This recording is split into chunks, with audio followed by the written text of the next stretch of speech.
In 2000, the wrecking ball came for Linwood Hall.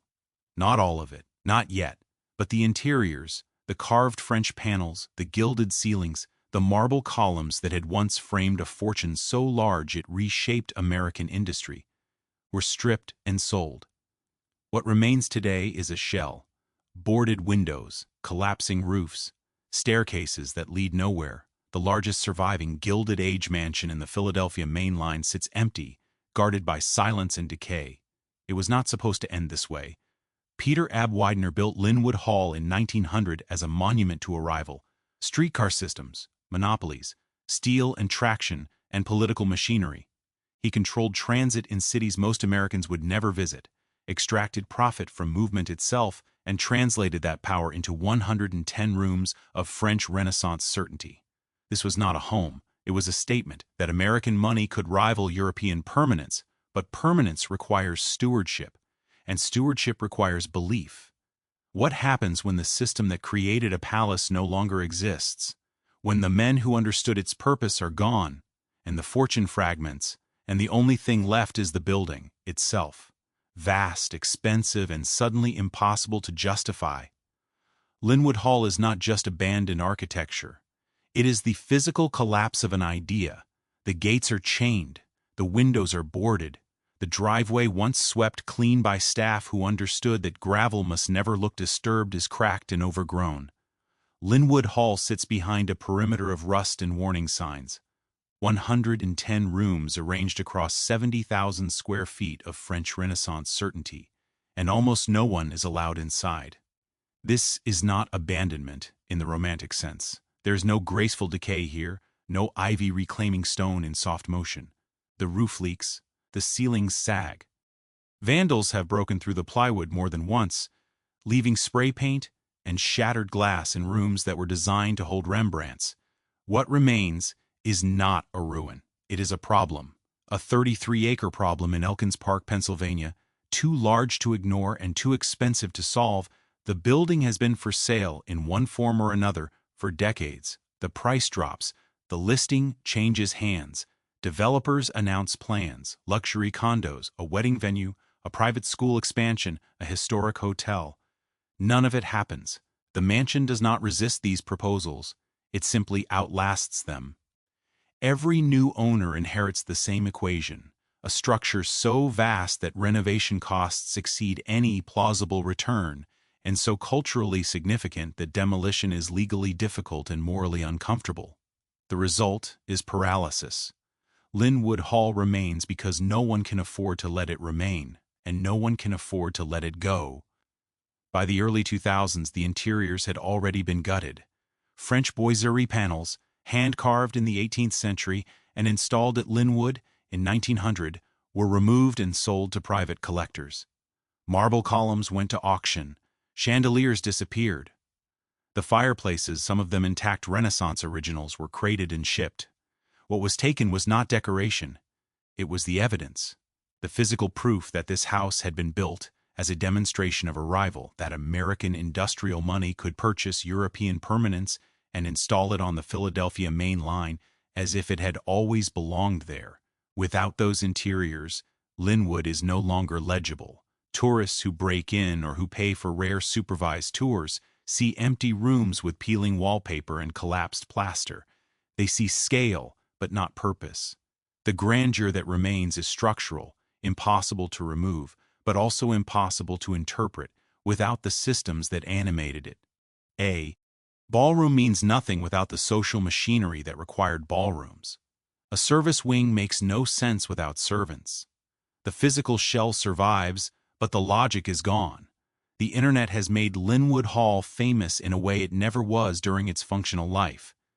Ruined photographers post images of the grand staircase, light falling through broken skylights onto dust and debris. Preservationists share renderings of what the house looked like in 1905 when the Widener family still believed it would stand for centuries. YouTube explorers film themselves walking through the wreckage, narrating the loss as if it were recent, as if anyone still remembered what it felt like to live there. Bruh. The loss is not recent.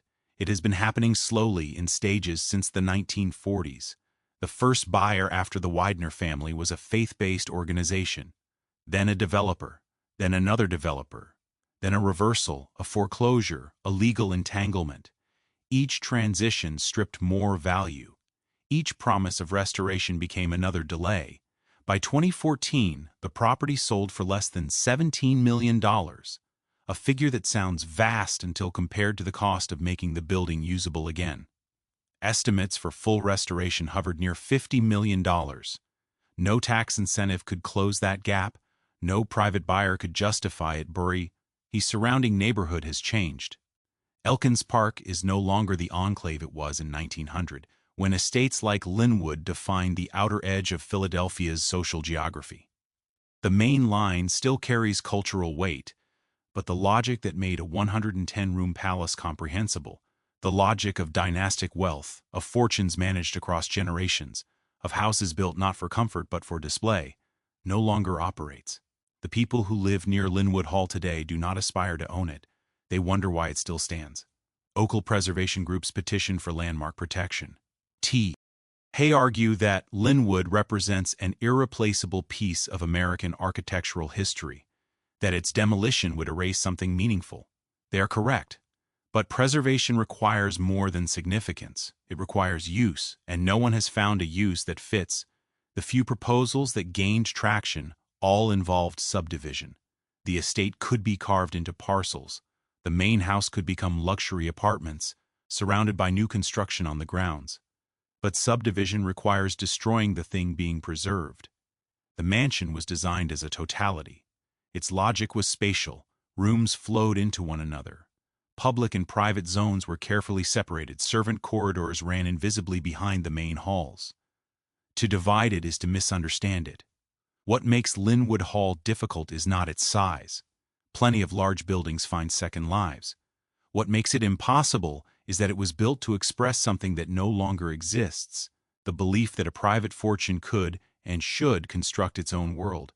That wealth was not just capital, but culture, that a family name could be engineered into permanence through stone and marble and art and routine. The building was never meant to survive the system that created it.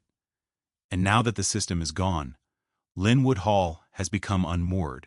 It is not historic in the way a battlefield is historic, where the ground itself holds meaning. It is historic in the way a machine is historic, a device built for a function that no one performs anymore. You can preserve the machine. You can even display it, but you cannot make it run, so it sits, chained, boarded, watched by security cameras that record nothing but pigeons and weather. Linwood Hall has become a symbol, but not of what it was built to symbolize. It represents instead the end of that symbolism. The collapse of the idea that wealth and architecture could freeze time. Peter Errol Brown Widener was born in 1834 to a family that owned nothing permanent. His father, a German immigrant bricklayer, worked when there was work. His mother kept a boarding house. The family lived in Philadelphia's Northern Liberties District, a neighborhood of workshops and tenements where wealth was not inherited but assembled, slowly through proximity to the right transactions at the right time. Widener left school at 13. He apprenticed in his brother's butcher shop, learned to manage inventory, extended credit to customers who paid late or not at all. By 21, he owned his own shop. This was not ambition in the visionary sense. It was competence rewarded with modest scale. He understood margins. He kept accounts. He recognized that meat was a business of volume and spoilage, and that profit lived in the narrow space between the two. Then the Civil War came, and with it, opportunity structured as emergency. The Union Army needed meat, not occasionally, constantly. Thousands of soldiers stationed near Philadelphia, then tens of thousands, all requiring beef and mutton delivered on schedule to depots that paid in government contracts. Widener secured one of those contracts. He did not serve. He supplied. The distinction mattered. Military service offered honor. Supply offered cash, and cash could be reinvested immediately while honor waited for parades. The money Widener made during the war was not excessive by the standards of the men who would later become his peers, the Carnegies, the Rockefellers, the Morgans. But it was enough to shift his position. enough to move from the butcher shop into something larger and less tangible, influence within Philadelphia's Republican political machine. By the late 1860s, Widener had become a ward leader, a position that required no formal authority but carried considerable practical power. He distributed patronage jobs, he ensured votes. He understood that city politics was not about ideology, but about access to contracts, to licenses, to the aldermen and councilmen who controlled both. What Widener learned in those years was that infrastructure was the most reliable form of wealth. Buildings burned, businesses failed, but streets had to be paved, gas had to be piped, water had to flow. And in Philadelphia, as in most American cities during the 1870s, these services were not provided by the government. They were franchised to private operators who built the systems, set the rates, and kept the revenue. The city granted monopolies. The monopolies paid the right people. The arrangement was stable because it was mutual. Widener entered the streetcar business in 1873, not as an engineer or a visionary, but as a financier with political access. He and his partner, William Elkins, acquired controlling interest in several horse-drawn streetcar lines that crisscrossed Philadelphia's densest neighborhoods. The lines were not new. They had been operating for years, some of them poorly. What Widener and Elkins brought was consolidation. They merged competing routes. They renegotiated franchise agreements with the city. They standardized fares and schedules, transforming a fragmented system into a coordinated network. The profit was not in tickets. The profit was in real estate. Streetcar lines determined where people could live. A neighborhood without rail access remained isolated, its property values capped by the limits of walking distance. A neighborhood newly connected by streetcar became instantly viable for workers who needed to reach the industrial core each morning and return each evening. Widener and Elkins did not simply operate transit. They shaped geography. The method was consistent. Identify land beyond the city's developed edge. Acquire it quietly, through intermediaries, at agricultural prices. Extend a streetcar line to the area, citing public demand or civic improvement. Wait. As the land became accessible, its value rose. Subdivide. Sell. The streetcar franchise itself generated modest returns. The land appreciated exponentially. This was not speculation. It was infrastructure used as a tool for controlled inflation. Philadelphia's political class understood the arrangement and endorsed it. Franchise renewals passed through city council without opposition. Competing bids were dismissed or ignored. The system worked because it distributed benefits widely enough to prevent resistance. Contractors were hired, workers were employed, neighborhoods expanded, tax revenue grew, and Widener, along with Elkins and a small circle of aligned investors, extracted the surplus. By the 1880s, their model had proven replicable. They moved beyond Philadelphia. Chicago, New York, Baltimore, Pittsburgh. Each city had its own political structure, its own aldermen and ward bosses, but the underlying logic was identical. Transit required franchises. Franchises required political cooperation. Cooperation required compensation, formal or otherwise. Widener and Elkins became experts in navigation, not of rails but of councils and commissions. The term traction monopoly emerged during this period, used by critics who argued that private control of essential infrastructure amounted to extraction. They were correct, but incomplete. Widener was not extracting from a static system. He was building the system and extracting simultaneously. The streetcar lines were real. They moved people. They functioned. The monopoly was not parasitic. It was structural. What made Widener different from earlier generations of wealthy Philadelphians, the merchant families, the bankers, the old Quaker fortunes, was that his money had no allegiance to place. A shipping magnate was tied to the port. A textile manufacturer depended on the mills. Widener's wealth was geographic only in the sense that it required cities, any city. His business was not production but access. He owned the infrastructure that connected production to consumption, and he could replicate that ownership wherever population density and political conditions aligned. This was the foundation. Not yet a fortune in the dynastic sense, but a system capable of producing one. By 1885, Peter Widener controlled streetcar operations in multiple American cities, held directorships in banks and utilities, and had accumulated enough capital to begin considering what capital, at sufficient scale, could construct.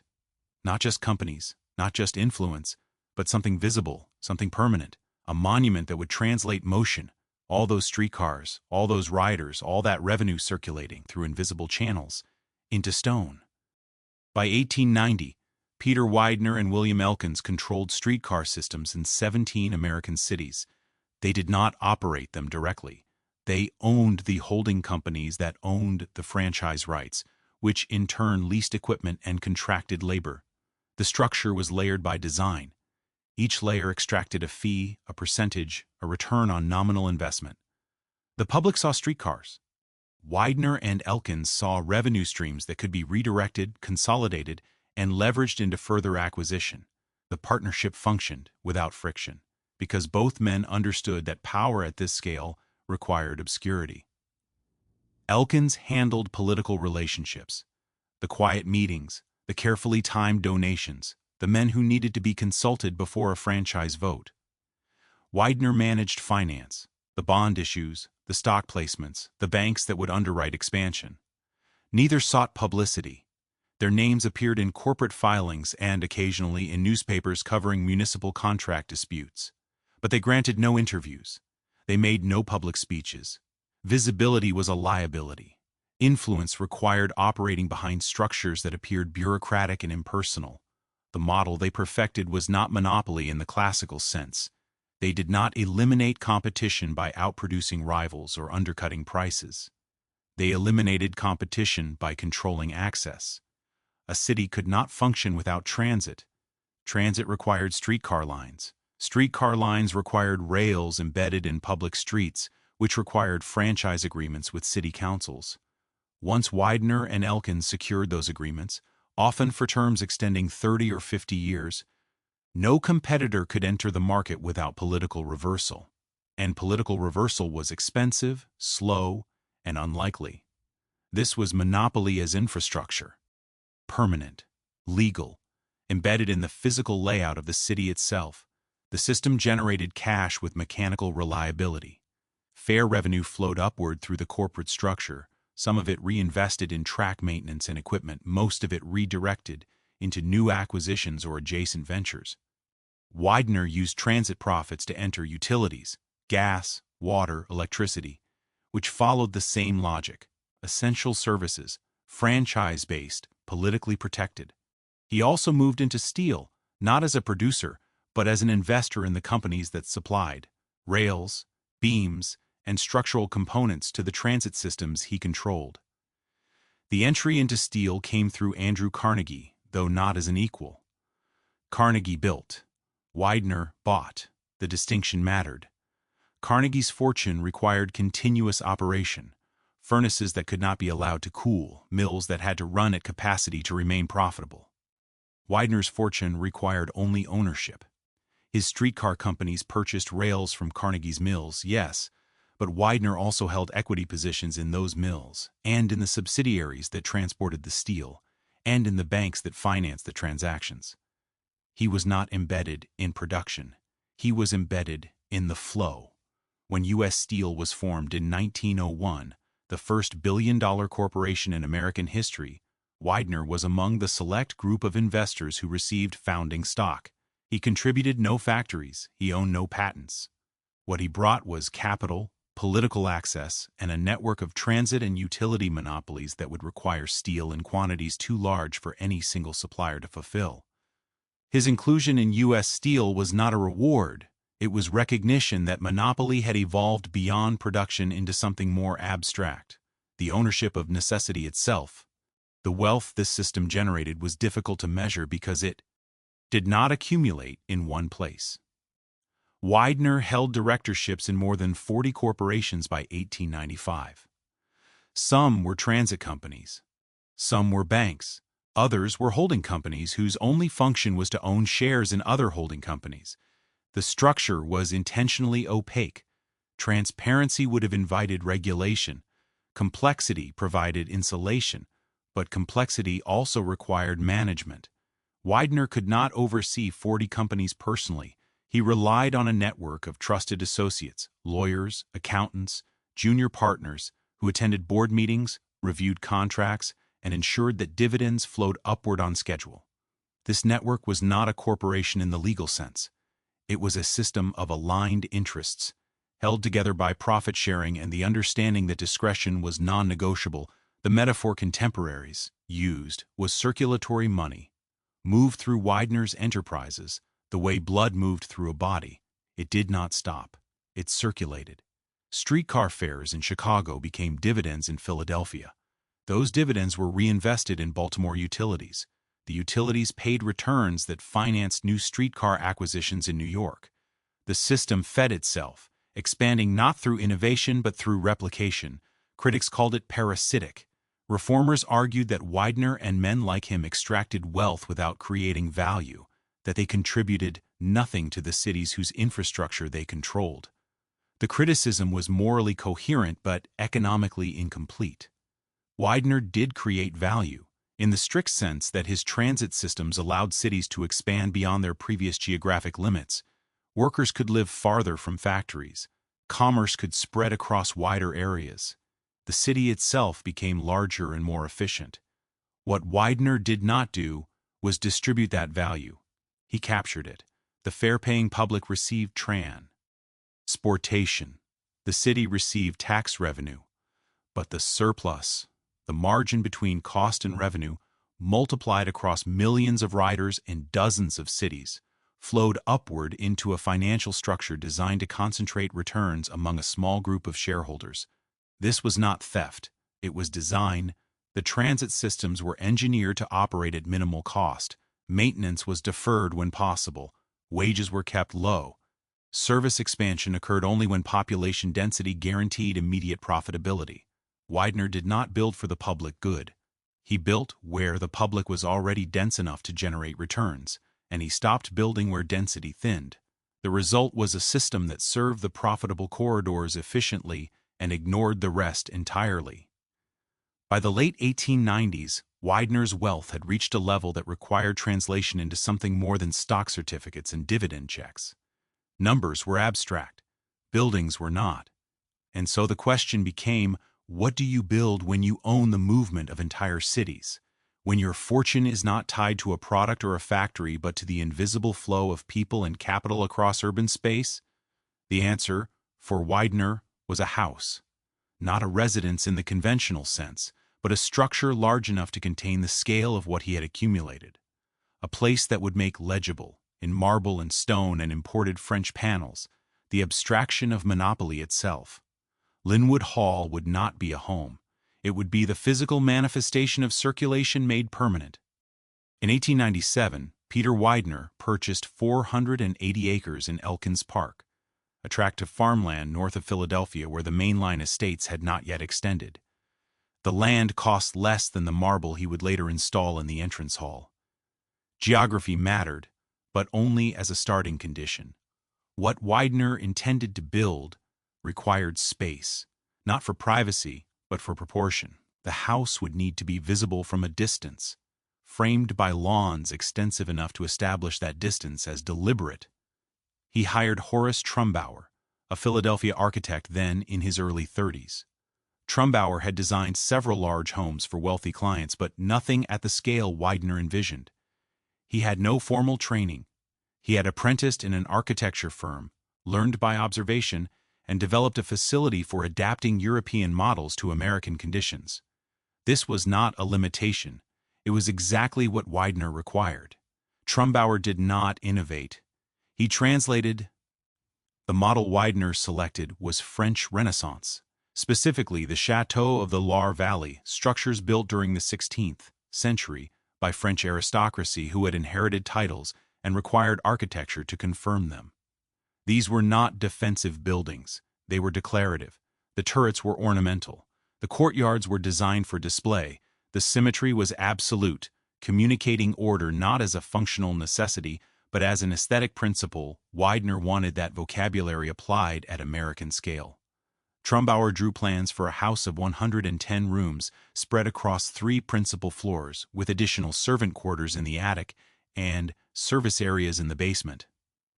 The footprint exceeded 70,000 square feet. The facade stretched 400 feet across, faced in limestone and anchored by a central pavilion with a mansard roof. The design was not innovative, it was correct. Every proportion referenced precedent. Every detail had a historical source. Originality would have undermined the purpose. What Widener was building was not a home but an argument. The argument was simple. American industrial wealth had reached parity with European inherited wealth, and architecture could prove it. The chateau had been built by families whose authority derived from bloodlines centuries old. Widener's authority derived from streetcar franchises 30 years old. The difference was supposed to be permanent. The house was designed to erase it. Construction began in 1898. The timeline was aggressive. Trumbauer estimated 3 years for completion, which required coordination across multiple contractors and material suppliers. The limestone came from Indiana. The marble was Italian. The roof tiles were imported from France, along with carved wooden panels salvaged from 18th-century French interiors and installed as if they had been commissioned for Linwood specifically. Authenticity was more valuable than newness. If the panels had been made in 1750, they carried European history into the house. If they had been made in 1898, they were merely expensive. The cost escalated quickly. Initial estimates hovered near $2 million. Final expenditures exceeded $8 million, not including the art Widener would later install.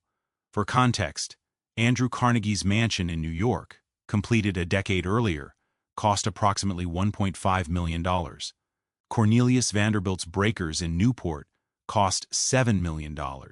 Widener was not competing with these men directly, but the comparison was implicit. Scale communicated rank. The interior organization followed French aristocratic models with adjustments for American expectations.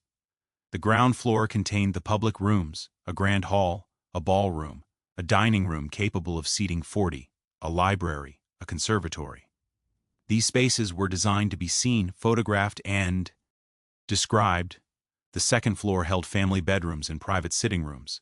The third floor contained guest suites. Below ground, the service level replicated the public floor in reverse. Kitchens, sculleries, wine cellars, storage rooms, and corridors wide enough for staff to move invisibly. The division between public and private was architectural. Family and guests used the main staircase, a double-height marble structure imported in sections from Italy. Staff used separate staircases concealed behind paneled walls. The two circulation systems never intersected. A servant could move from the basement kitchen to a third-floor bedroom without entering a room the family occupied. This was not cruelty. It was logic. Invisibility preserved the illusion that the house operated without labor. Widener supervised construction personally, not in the technical sense, but as the final authority on expenditure and material selection. When Trumbauer proposed American-made substitutes for certain European materials to reduce cost, Widener refused. When delays occurred, and they did repeatedly, as Italian marble shipments were held up or French craftsmen required additional time, Widener absorbed the cost without renegotiation. Speed mattered less than correctness. The marble alone required 18 months to quarry, ship, and install. Carrara marble for the floors, Pavonazzo for the columns, Verde antique for decorative inlays. Each type had a specific function within the visual hierarchy. The entrance hall was designed to overwhelm immediately. Marble walls, marble floors, coffered ceilings gilded in gold leaf, and the grand staircase rising toward a stained glass skylight that filtered daylight into diffused illumination. The effect was not warmth, it was weight. The space communicated that crossing the threshold meant entering a different order of reality. The ballroom occupied the eastern wing of the ground floor. Its dimensions, 60 feet by 40 feet, with 20-foot ceilings, were determined not by need, but by European precedent. French chateaux had ballrooms of comparable size, and Widener required equivalence. The walls were paneled in boiserie carved with Rococo motifs. The floors were parquet, laid in geometric patterns that took craftsmen 4 months to complete. Chandeliers hung from ceiling medallions modeled after Versailles. The room was designed to hold 200 people comfortably, though Widener would rarely fill it. What the house proved was that wealth, if applied with sufficient concentration, could manufacture legitimacy. European aristocracy had time. Widener had capital. The chateau model allowed him to convert one into the appearance of the other. The panels, the marble, the proportions, all of it carried historical authority that Widener himself did not possess. But once installed at Linwood, that authority transferred. The house became the evidence of its own necessity. Construction was completed in 1900. Widener moved in that autumn, along with his wife Hannah and their surviving son Joseph. His elder son George had his own residence nearby but maintained rooms at Linwood. The house was immediately functional, though not yet fully furnished. That would take years. Widener began acquiring art, paintings, tapestries, sculpture, buying not for personal taste but for institutional completeness. A house of this scale required a collection proportional to its architecture. Empty walls were a failure of commitment. Linwood Hall opened without ceremony. There was no formal announcement, no press coverage, no public event. Widener simply occupied it. The house existed now, visible from the road, undeniable in its presence. It did not need to be explained. It explained itself. Linwood Hall required 60 staff to operate at full capacity, not servants in the Victorian domestic sense, but specialized laborers organized into departments: kitchen, housekeeping, groundskeeping, stables, maintenance. Each department had a hierarchy. The head housekeeper reported to the butler. The head gardener supervised 8 groundsmen. The kitchen employed a French chef, 2 sous chefs, and a pastry specialist whose sole responsibility was desserts. The staff lived on site, most of them in the third-floor attic, quarters, though senior positions. The butler, the housekeeper, the head chef, occupied small private rooms with windows. The rest shared dormitory-style accommodations, gender-separated, minimally furnished. They woke early. Breakfast was prepared in the staff dining room adjacent to the main kitchen. Work began before the family rose. By the time Peter Widener descended the marble staircase each morning, the house had already been operating for hours. The routine was structured to render labor invisible.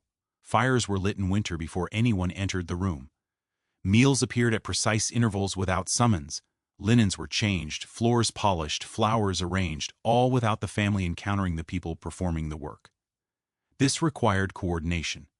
The service corridors allowed staff to move between floors and wings without crossing public spaces. Timing was managed by bells and signals, different tones for different needs, understood by the staff but incomprehensible to guests. The system worked because it was hierarchical and because wages, while modest, were reliable. Domestic service at Linwood carried a degree of prestige within the employment market. Working for the Wideners meant stability, room and board, and association with wealth, even if that wealth remained distant. Staff turnover was low. Many remained for years, some for decades, their identities subsumed into the functioning of the house itself. Peter Widener's daily schedule was consistent. Breakfast at 8, morning correspondence in the library, where he reviewed reports from his various corporate holdings, dividends, franchise renewals, board meeting summaries.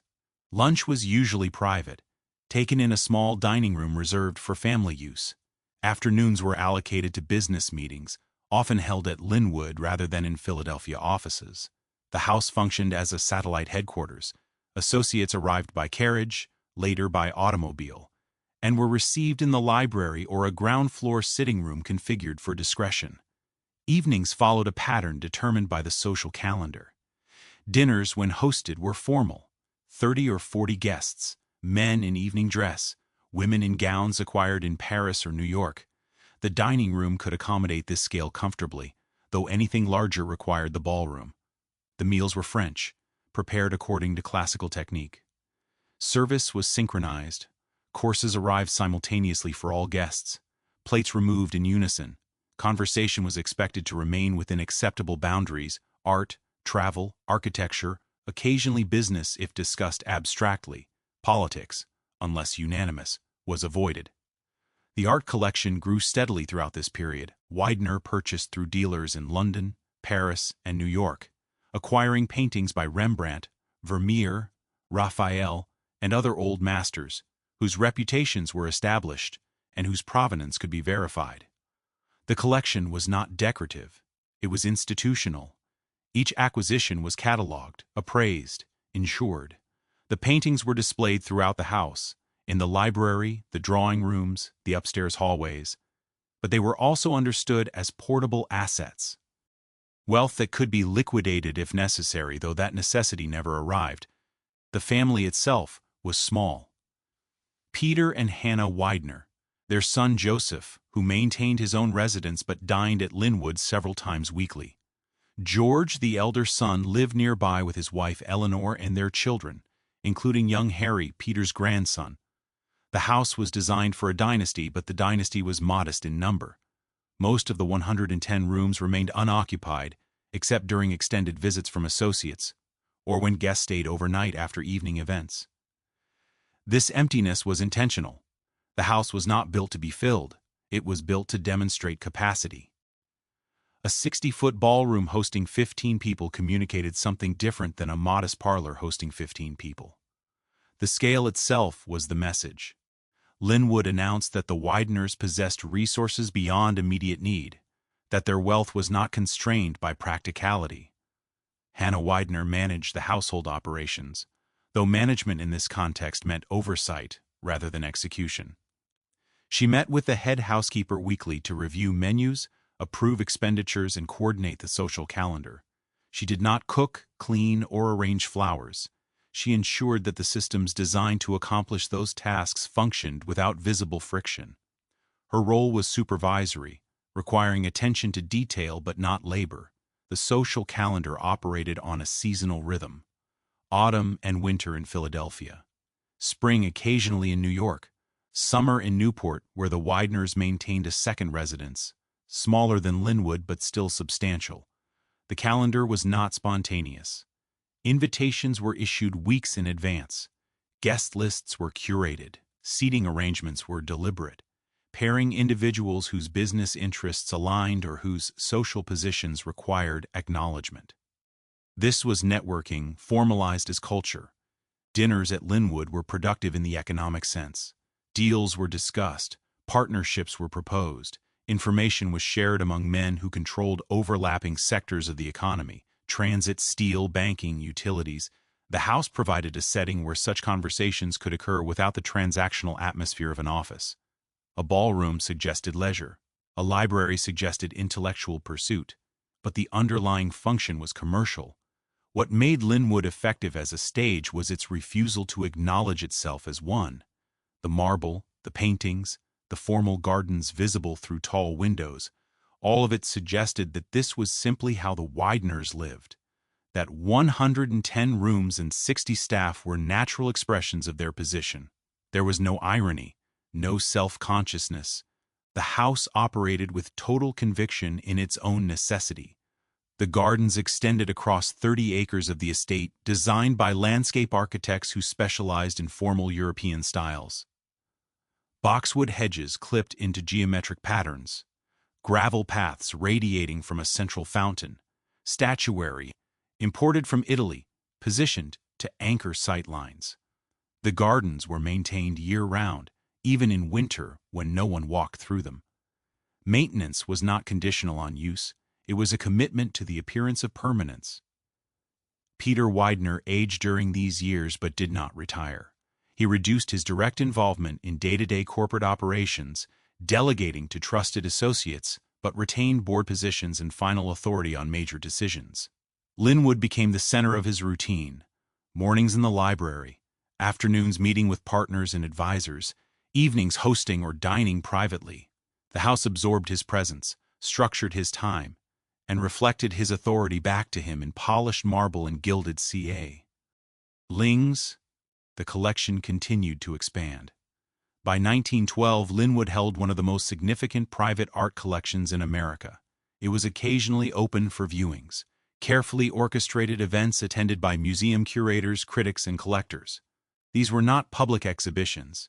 They were displays of connoisseurship, opportunities for Widener to demonstrate that his wealth had been converted into culture. The paintings validated the house validated the fortune. The system was circular and self-sustaining. Life at Linwood during these years was not dynamic. It was stable. The routines repeated. The staff performed their roles. The dinners followed protocol. This was wealth at equilibrium, operating under the assumption that the structures supporting it, political, economic, social, would continue indefinitely. There was no reason to believe otherwise. The streetcar monopolies were legally protected, the investments were diversified, the art was insured, everything was managed, documented, and secured. The house stood as proof that fortune, if properly constructed, could outlast the men who built it. George Widener and his wife Eleanor sailed for Europe in March 1912. It was not unusual. Wealthy Americans traveled regularly to London and Paris to purchase art, attend social events, maintain visibility within transatlantic networks. George brought his son Harry, 27 years old, recently married, being introduced to the circuits his father and grandfather had navigated for decades. The trip was part of a larger pattern, the transmission of social fluency across generations. They booked return passage on the Titanic's maiden voyage, first class. The ship was new, built to compete with existing luxury liners by offering not just speed but scale. The Wideners were assigned one of the premier suites. They dined in the first-class restaurant, attended social gatherings in the ship's grand saloon, and moved through spaces designed to replicate the experience of a European hotel at sea. For 4 days, the voyage proceeded as designed. On the night of April 14th, the ship struck an iceberg in the North Atlantic. The collision occurred at 11:40 p.m. The damage was not immediately catastrophic in appearance, no explosion, no visible breach, but the hull had been compromised below the waterline across multiple compartments. Water entered faster than the pumps could expel it. Within an hour, the crew understood the ship would sink. Within 2 hours, lifeboats were being loaded. There were not enough lifeboats. The Titanic carried capacity for 1,178 people in its boats. There were more than 2,200 aboard. The loading procedure prioritized women and children, though enforcement of this priority varied by deck and officer. Panic was intermittent. Many passengers refused to believe the ship could sink and remained in the lounges or their cabins waiting for reassurance that never arrived. Eleanor Widener and her maid were placed in a lifeboat. George and Harry were not. The details of their final hours are sparse. Witness accounts from survivors mention seeing George Widener on deck, calm, smoking, assisting with lifeboat loading. Harry was reportedly with him. Neither attempted to force their way into a boat. Whether this was restraint, miscalculation, or resignation is unknowable. The ship sank at 2:20 a.m. George and Harry Widener died in the water. Eleanor survived. She was retrieved by the Carpathia, which arrived hours after the sinking to collect lifeboat survivors. She returned to New York and, eventually, to Philadelphia, where Peter Widener learned that his son and grandson were gone. The news arrived by telegram. There was no body to recover. The North Atlantic does not return its dead in any reliable manner. Peter Widener was 78 years old. He had built an empire on the assumption that systems, if properly structured, could outlast individuals.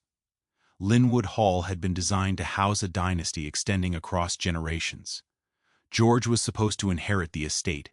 Harry was supposed to inherit after George. The succession was planned. The Titanic erased it. The loss was not only personal, it was structural. George had been involved in the family's business operations, attending board meetings, managing certain corporate relationships. He understood the transit monopolies, the utility holdings, the political arrangements that sustained them. Harry had been in training for the same role. Their deaths did not collapse the businesses. Those continued, managed by professional operators and trusted associates. But the deaths removed the human continuity that gave dynastic logic its coherence. Joseph Widener remained, Peter's younger son. 41 years old in 1912, he had always existed slightly outside the family's commercial operations, more interested in art and horses than in streetcar franchises. He attended board meetings when required, held nominal positions in several family companies, but his primary occupation was collecting paintings, sculpture, rare books. He approached accumulation as curation rather than investment, concerned with aesthetic quality rather than liquidity. Peter had never expected Joseph to manage the empire. That responsibility had been George's.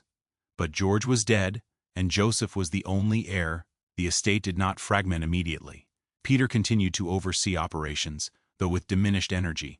He spent more time at Linwood, less time traveling to corporate offices or attending meetings in New York. The routines that had structured life at the house remained intact: meals at fixed hours, staff performing their roles, the art collection maintained and occasionally expanded. But something had shifted. The house no longer pointed toward a future. It had become a container for present occupation, nothing more. Peter Widener died in November 1915, 3 years after the Titanic. The cause was age and the accumulated strain of managing too many interconnected systems for too long. He died at Linwood, in his bedroom on the second floor, attended by doctors who could do nothing except confirm what was already evident. The funeral was private, no public ceremony. The estate passed to Joseph under terms outlined in a will that had been revised after George's death. Joseph inherited Linwood Hall, the art collection, controlling shares in dozens of corporations, and an annual income generated by investments so diversified that no single sector collapse could threaten them. He also inherited a problem: he did not know how to operate what he now owned.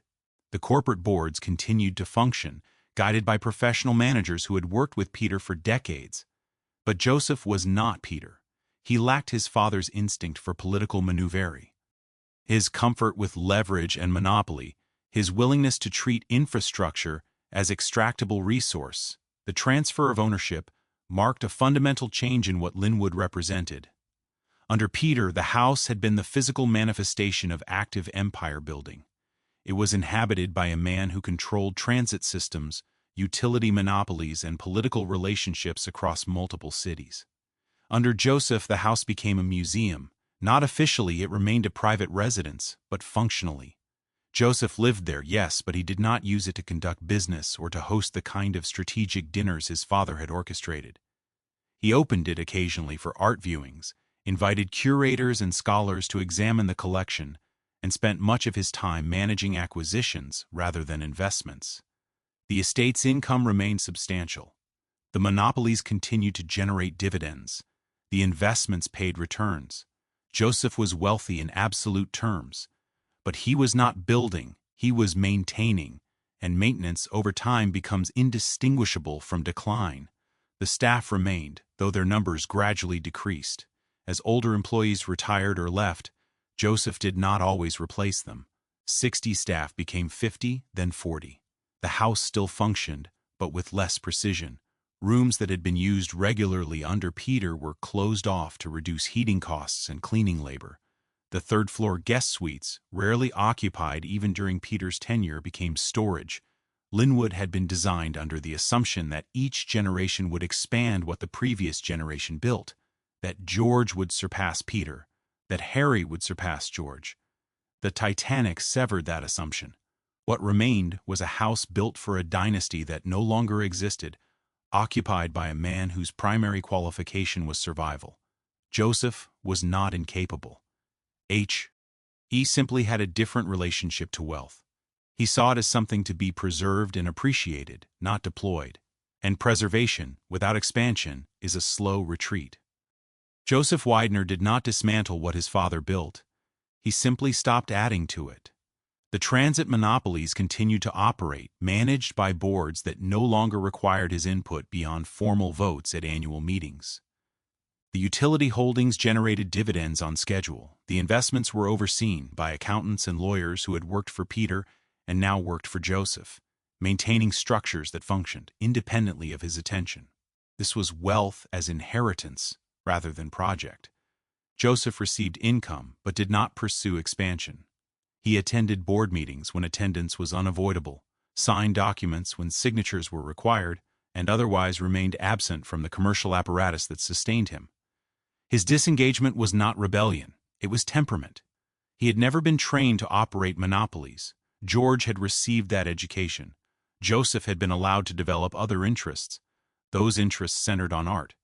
Under Peter, the collection at Linwood had been substantial, but secondary to the house's primary function as a headquarters for empire building.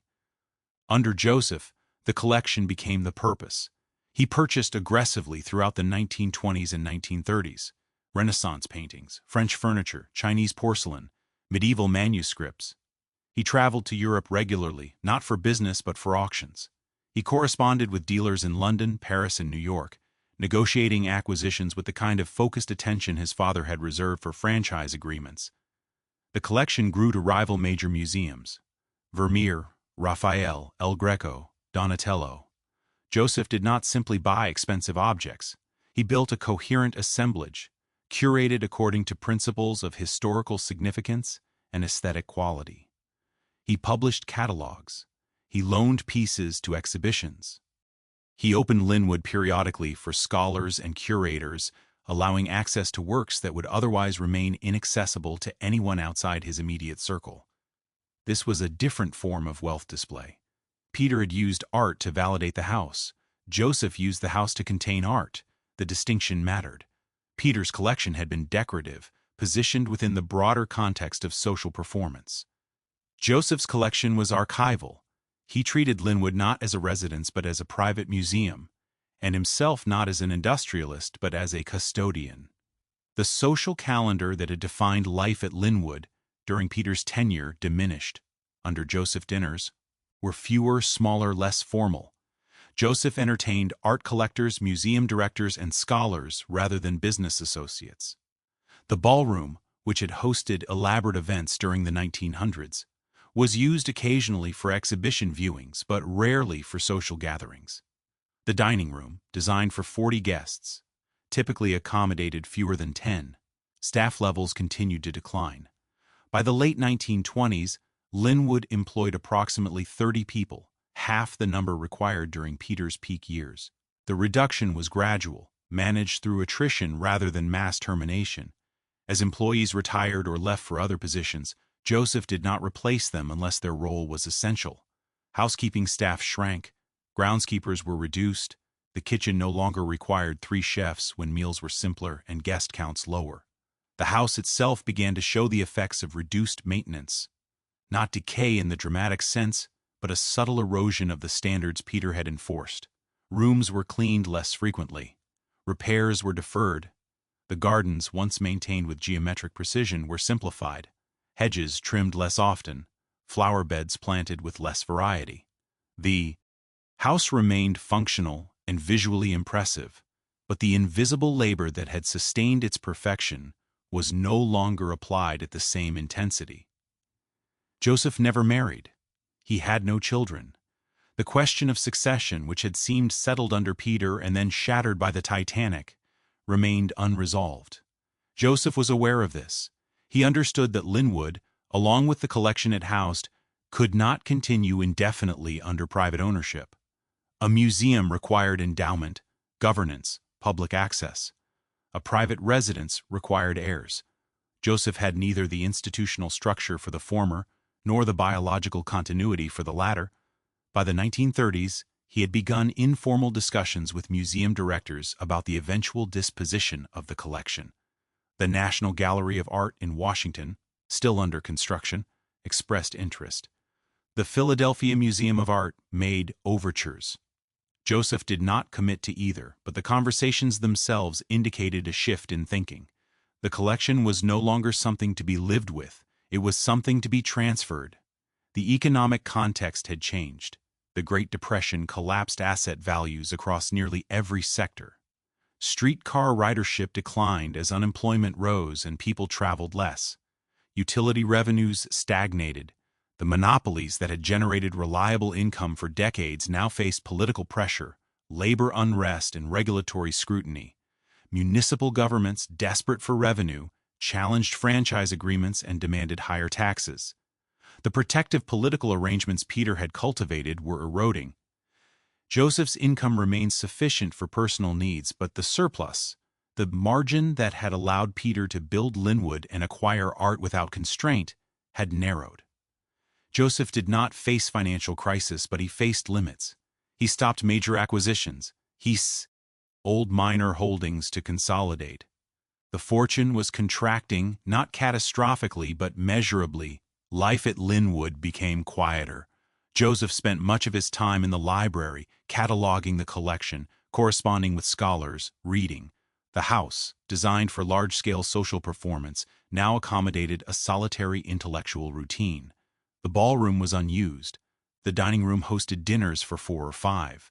The guest suites remained empty. The service corridors, once filled with staff moving between floors, echoed. The distinction between a lived-in house and a curated space became difficult to maintain. Joseph occupied Linwood, but he did not animate it. The routines that had made the house legible under Peter, the dinners, the meetings, the coordinated labor, no longer operated. What remained was a man living inside a structure built for purposes he did not share. Politically, the world that had enabled Peter Widener's rise was disappearing. Progressive reforms targeted monopolies. Antitrust enforcement increased. Public ownership of utilities gained support. The logic that had allowed private individuals to control essential urban infrastructure, the logic that had made fortunes like Peter's possible, was being dismantled through legislation and popular pressure. Joseph had no interest in fighting these changes. He accepted them as inevitable and withdrew further from commercial involvement. The art collection continued to grow, but slowly. Joseph's acquisitions during the 1930s were smaller, more targeted. He filled gaps rather than expanded categories. He focused on preservation, climate control, restoration, documentation. The collection was no longer being assembled. It was being prepared for transfer. Linwood Hall during these years existed in suspension. It was not abandoned. It was not fully inhabited. It was occupied by a man who understood that what he had inherited could not be sustained and who had chosen curation over continuation. Joseph did not attempt to rebuild the empire. He did not marry to produce heirs. He did not convert the house into a public institution during his lifetime. He simply lived there, alone except for the reduced staff, surrounded by objects worth millions and a house built to prove something he no longer believed. The shift was quiet. There were no dramatic decisions, no public statements. But by the 1940s, Linwood had become a museum in everything except legal designation. The collection was cataloged. The house was maintained at minimal levels. Joseph was its custodian, not its inheritor in the dynastic sense. And custodianship, unlike ownership, acknowledges an endpoint. Joseph Widener died in 1943. He was 72. The death was quiet, occurring at Linwood after a brief illness. There were no heirs, no children, no surviving siblings. The will directed that the art collection be donated to the National Gallery of Art in Washington, an institution that had opened 2 years earlier and required exactly the kind of old master paintings Joseph had spent decades assembling. The transfer was executed within months. Curators arrived at Linwood with inventories and packing materials. The Vermeers were crated. The Raphaels were wrapped in protective cloth. The Chinese porcelain, the Renaissance sculpture, the medieval manuscripts, all of it was cataloged, photographed, and removed. The process took weeks. When it was finished, Linwood Hall's walls were bare. The house had been built to contain this collection. Without it, the rooms became difficult to interpret. Empty spaces designed for display, marble walls that framed nothing. The estate itself, the house, the grounds, the remaining furnishings, was valued and prepared for sale. The appraisal was complicated. Linwood was not a typical property. It could not function as a single-family residence without staff and operating costs that exceeded what any private buyer could justify. It was too large for adaptive reuse without significant structural modification, and it carried landmark significance that limited what could be done to it. The first buyer was a faith-based educational organization. They purchased the property in 1944 with the intention of converting it into a preparatory school. The plan was coherent: classrooms in the ground floor reception rooms, dormitories in the upper floor bedrooms, administrative offices in the library and study. The ballroom would serve as an assembly hall. The dining room would remain a dining room, scaled up for students rather than guests. The conversion required renovation. Bathrooms had to be added, electrical systems upgraded, fire safety measures installed. The organization began work, but underestimated costs. Within 2 years, funding ran short. The school operated briefly, enrolling fewer students than projected, and then closed.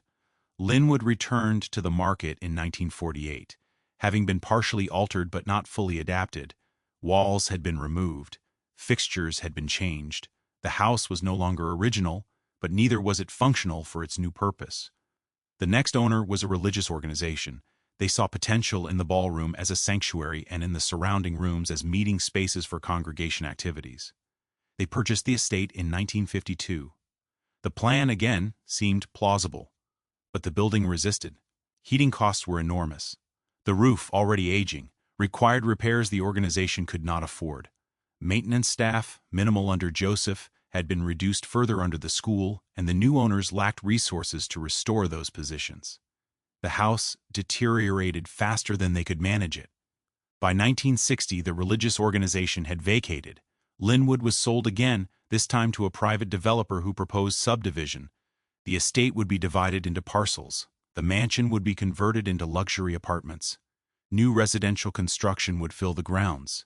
The plan required zoning changes, which required municipal approval, which required public hearings.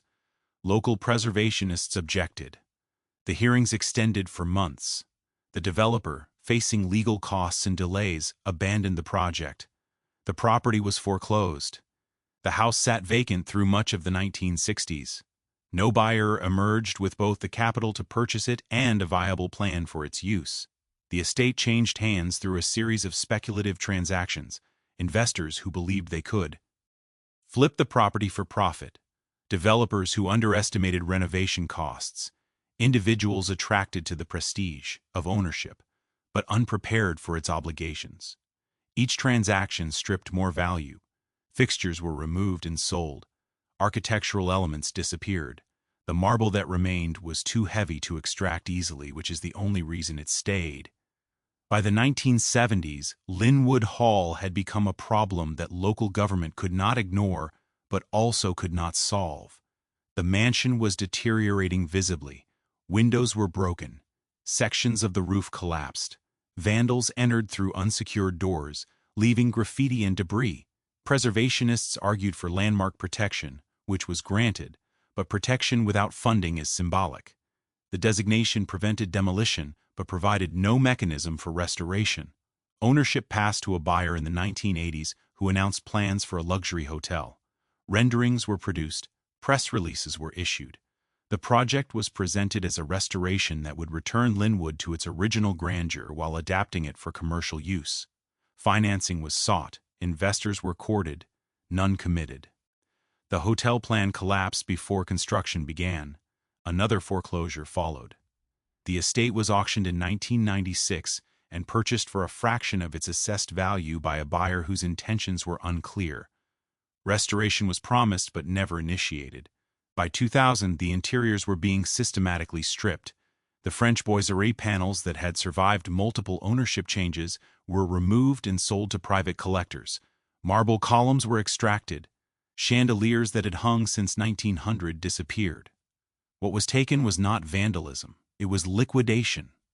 The house that remained was structurally intact but contextually hollow. The proportions were unchanged. The footprint was the same. But the elements that had made Linwood legible as a palace, the craftsmanship, the imported materials, the evidence of wealth applied without restraint, were gone. What survived was the shell, limestone walls, empty rooms, collapsed ceilings in sections where the roof had failed. Preservation groups continued to advocate for intervention. Plans were proposed: public acquisition, conversion to a museum, restoration as a historic site. None advanced beyond preliminary discussions. The obstacles were consistent. The cost of restoration far exceeded any plausible revenue. No private buyer could afford it. No public agency would assume the liability. The house was too significant to demolish and too expensive to save. Ownership changed again in the 2000s. Then again, each new buyer announced intentions that were either sincere and unsustainable or insincere from the outset. The cycle repeated: purchase, promises, delays, foreclosure. The estate became a textbook case of what happens when a building outlives the system that created it. Linwood was designed for dynastic continuity. It required heirs who believed in the house as a symbol worth maintaining across generations. Joseph had been the last person to occupy it under those terms, and even he had understood that the logic was exhausted. By 2010, the house was no longer marketed as a restoration opportunity. Listings described it as a development site, valuable primarily for the land. But the landmark designation prevented demolition, and subdivision required approvals that were unlikely. Linwood existed in legal and economic stasis, protected by regulations that ensured its preservation but offered no path toward use. The final years of this period saw the estate sold to a buyer in 2014 for just over $16 million, a price that reflected desperation rather than value. The new owner made public statements about restoring Linwood to its original condition. Architects were consulted. Estimates were prepared. The cost approached $50 million. No financing materialized. Linwood Hall remained, chained, boarded, watched intermittently by security. The house had become what Joseph perhaps understood it would become, an artifact that could not be repurposed because its purpose had been singular and unrepeatable. It was built to demonstrate that Peter Widener's fortune could rival European aristocracy in permanence. That demonstration required belief in dynasty, in the stability of monopoly, in the transmission of wealth and culture across generations. The belief was gone. The house remained, emptied of everything except its own impossibility. Linwood Hall cannot be saved because there is no longer a function for what it was built to perform. Restoration is technically possible. The structure is intact enough that skilled contractors, given sufficient funding and time, could rebuild the interiors, repair the roof, restore the marble. The question is not whether it can be done. The question is why it would be done, and for whom. The house was designed to demonstrate dynastic permanence. It required a family that believed wealth could be engineered into legacy through architecture, that a fortune accumulated over decades could be translated into stone and maintained across generations. That belief depended on a specific arrangement of economic, political, and social conditions, monopolies that were legally protected, political systems that could be influenced through selective relationships, a cultural framework that accepted and even admired private fortunes of staggering scale. Those conditions no longer exist. Monopolies of the kind Peter Widener controlled have been dismantled through regulation. Infrastructure is publicly managed or operates under competitive frameworks. Dynastic wealth still exists, but it no longer expresses itself through palaces. The mechanisms have changed. Fortunes are held in diversified portfolios, dispersed across asset classes, managed by institutions rather than individuals. There are no more streetcar empires. There is no longer a logic that requires a 110-room house to validate accumulated capital. Linwood was built to last centuries, but it was built under the assumption that the family occupying it would also last centuries. Peter expected George to inherit. George expected Harry to follow. The Titanic ended that continuity. Joseph inherited by default, without heirs, and without the temperament to sustain what his father had constructed. The house outlived the dynasty it was meant to serve by less than 50 years. What remains now is architecture without purpose, a building designed for routines that no longer occur. The ballroom requires events that no one hosts. The service corridors require staff that no one employs. The guest suites require visitors who do not come. The scale itself, 70,000 square feet across 110 rooms, makes adaptive reuse nearly impossible. The house is too large to function as a private residence and too specific in its design to convert into anything else without destroying what makes it significant. Preservation advocates argue that Linwood represents an irreplaceable piece of architectural history. They are correct. But preservation requires more than significance. It requires use, or at minimum, funding sufficient to maintain a structure indefinitely without use. Museums can accomplish this when endowed properly. Historic sites can survive when supported by public or philanthropic resources. Linwood has neither. The art collection that might have justified museum designation was transferred to the National Gallery in 1943. What remains is a house, stripped of its contents, too expensive to operate and too expensive to restore. The cost estimates for full restoration, approximately $50 million as of the 2010s, exceed any revenue the house could generate. It cannot function as a hotel without zoning changes and infrastructure investment that would push costs higher. It cannot be subdivided into apartments without destroying the architectural coherence that preservationists seek to protect. It cannot operate as a museum without an endowment, and no institution has offered one. The house sits now as evidence of a conclusion, not a tragedy. Linwood Hall was built to prove something specific, that American industrial wealth had achieved parity with European inherited power. Peter Widener succeeded in that demonstration. The house, when completed in 1900, was as grand as any chateau in France. The collection rivaled European aristocratic holdings. The routines of life inside Linwood mirrored those of titled families whose authority stretched back centuries. But the demonstration was always artificial. European aristocracy derived legitimacy from continuity, families that had occupied the same estates for generations whose authority was embedded in legal structures of inheritance and title. Widener's authority derived from monopoly, which was contingent. It required political protection, favorable franchise agreements, and economic conditions that allowed extraction without resistance. When those conditions changed, the authority collapsed. Joseph understood this implicitly. He never attempted to rebuild the empire. He never married to produce heirs. He converted the house into a museum in everything but name, acknowledging that what he had inherited could not be sustained. His donation of the art collection to the National Gallery was an act of realism. He recognized that private stewardship without dynastic continuity was temporary. What Linwood represents now is the physical remainder of a system that required belief to function. The house was built under the assumption that wealth, if properly managed, could achieve permanence. That assumption was wrong. Wealth is not permanent. It is conditional. It depends on legal frameworks, economic structures, and social agreements that shift across time. The monopolies that funded Linwood were dismantled. The political arrangements that protected them were reformed. The cultural acceptance of such concentrated private power eroded.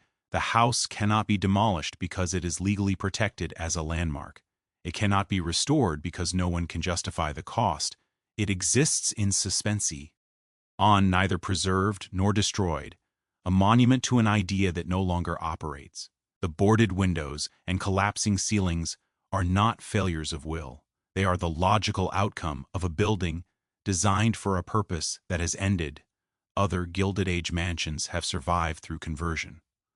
The Breakers in Newport is a museum. Biltmore in North Carolina operates as a tourist attraction.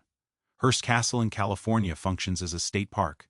These survivals required either public acquisition or family wealth sufficient to sustain operations indefinitely. Linwood had neither. The Widener fortune fragmented after Joseph's death. No public agency assumed responsibility. The house was left to the market, and the market determined it had no viable use. The question of what happens next has no clear answer. Linwood will likely remain in its current state, legally protected from demolition, economically unviable for restoration, slowly deteriorating under minimal maintenance. Ownership may continue to change hands. New buyers may announce new plans. None will succeed unless the fundamental problem is addressed. The house requires a function it no longer has. Architecture, unlike other art forms, cannot exist purely as artifact. A painting can hang in a museum, valued for what it represents regardless of whether anyone uses it. A building must function or it collapses. Linwood was designed to house a dynasty. The dynasty is gone. What remains is stone and marble arranged according to a logic that no longer applies. This is not preservation failure. It is structural inevitability. Linwood Hall was built to last forever, but forever required conditions that lasted barely a generation. The house stands now as proof that permanence cannot be constructed, only claimed, and claims, without the systems to enforce them, dissolve into weather and time.